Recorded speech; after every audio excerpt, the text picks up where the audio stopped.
You guys look bad. You look ugly. Like, it doesn't look good. I'm sorry, sometimes you smell bad. I'm just gonna say it. I don't care. Because you don't know how to keep it up. And also, your hair textures aren't made for it. Back when I was single, I was talking to this beautiful African queen, and for some reason we were getting along, but slowly, inevitably, we got to the conversation where it's about white people and braids, and she was super against it. She was like, oh man, this is like really bad, like pro BLM. But here's the thing, I don't like BLM, the organization. I like the movement, but I do not like the organization because the people who run it have spent millions of dollars buying mansions. They have spent tens of thousands of dollars on luxury vacations, not only that, extra more millions on companies where it's underqualified people, but it's their family. I'll spend $800,000 on security. I'll spend another $1 million on you helping me think with creative ideas. What the fuck does that even mean? I have no idea, but it feels bad. You are taking advantage from a group of people who are donating because they want to feel and see a difference in the world. But instead of using that money for actual good, which is what you're purporting to do, I'm gonna use it for my own personal need. Fuck that. I do not like the organization, and not the organization, but the people who run it. Patrisse Cullors left BLM leadership in 2021 after documents revealed she spent millions on luxury homes in LA and Georgia.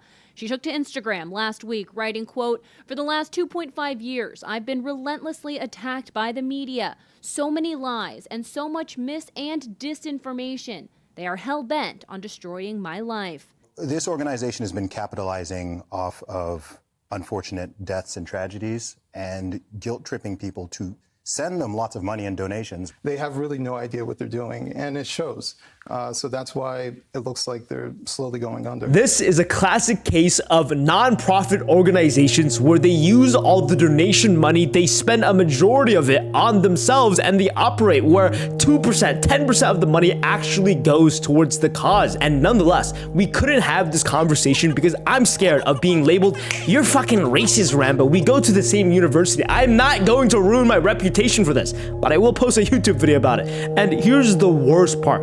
We didn't even get to the conversation yet because her identity was so deeply tied towards the belief that I am an African American queen. It is my obligation and duty to defend all of my people. And because of that line of thinking, we were still stuck on white people and braids. Like, that is such a unproblematic thing that I was like, why are we even talking about this? Here's the thing, Vikings had braids, and I understand that African people had braids way earlier than Vikings, but Vikings and Africans never had a commingle of culture. They never interacted with each other. It was just a human thing where people naturally came to the conclusion of doing braids because it's fucking cool. And you can't just say, yeah, you can't wear a Vietnamese dress, yeah, you can't wear a sombrero anymore because it's offensive to me. Like, most of the time people think it's actually cool. You think my outfit is offensive? Are you Mexican? No. Yes. I think it reaffirms stereotypes that are offensive to people. It's not yours.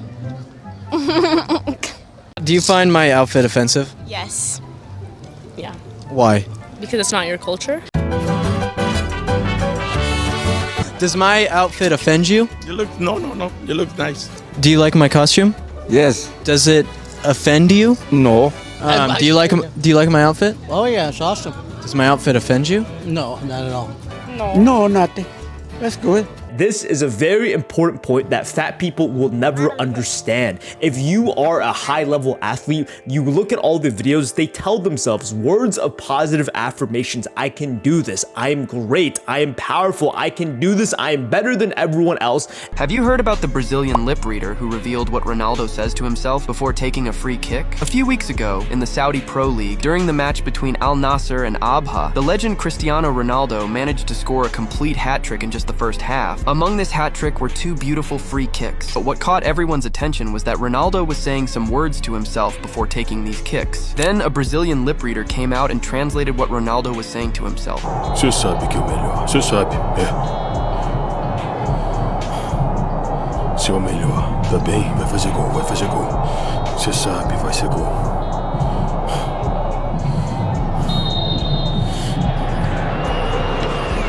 And from an outside perspective, you are seen as overly egotistical. What do you mean you like yourself? But scientifically, there are studies that show that positive words of affirmations actually makes you 20 to 50% stronger. For more repetitions, you become bigger just by giving yourself words of affirmation, because you can push yourself further than your limit. And the exact opposite applies when you're saying negative words as simple as yes and no. You are actually weaker, and this translates into the idea that your thoughts are a representation of your reality, your actions that you lead to. So a big reason why I cut this girl off, that was the last conversation we ever talked to each other, was because I didn't want to be in a relationship with someone who wouldn't be able to provide a stimulating conversation, because everything that becomes controversial will be a guilt-tripping conversation. Oh, you shouldn't have this opinion because it's offensive to me. Oh, you shouldn't delve into these topics because we should avoid them because you will hurt my feelings. I will label you as a racist.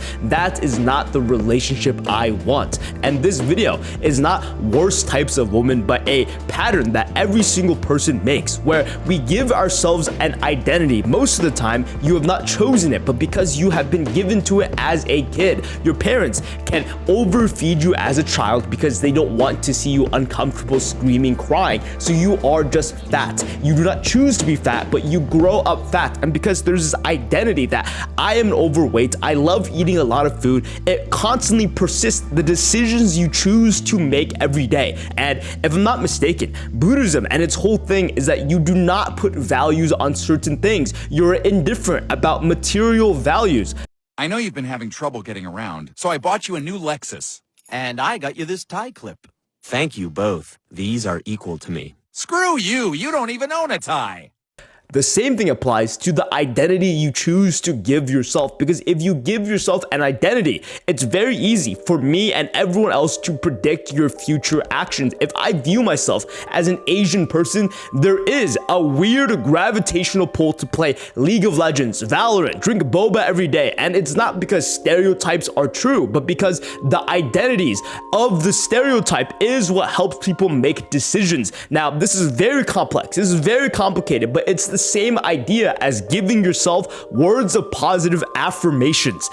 Your thoughts are extremely powerful, and a completely different way to view it is that everything vibrates. This water bottle, this table, this cloth that I am not touching whatsoever still vibrates a little bit. It gives up vibrations, and the same thing applies to intangible things like your thoughts. Is it weird that every single time you have a thought about a person and then suddenly they have a phone call from you? Is it also weird that every single time you have a negative thought about yourself, I can't do it, I cannot lift this heavy weight, you are actually physically weaker. You cannot push yourself past your limit. And this is an understanding a lot of intelligent people do not want to delve deeper into, because a lot of intelligent people, air quotes over here, is because they love to delve deep into the science, the things that are tangible. But a person who is beyond just intelligence is someone who can understand there are things you cannot touch. Love exists, and nonetheless, you can't observe it, you can't see it, you can't measure it. The same thing applies to your thoughts. You can't observe it, you can't see it,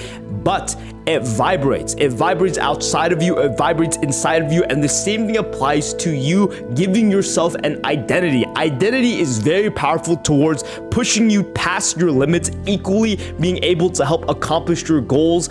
And because she had this identity that I am an African American, while she agreed with the points I was bringing up, she nonetheless couldn't agree with the point, because if she did, she would have to give up her identity. And if you're watching this video this far along, I would assume you're pretty intelligent. If you look at every athlete, they give themselves positive words of affirmations. I am the best. Every play I talk to myself. What kind of things do you say? Let's go, baby.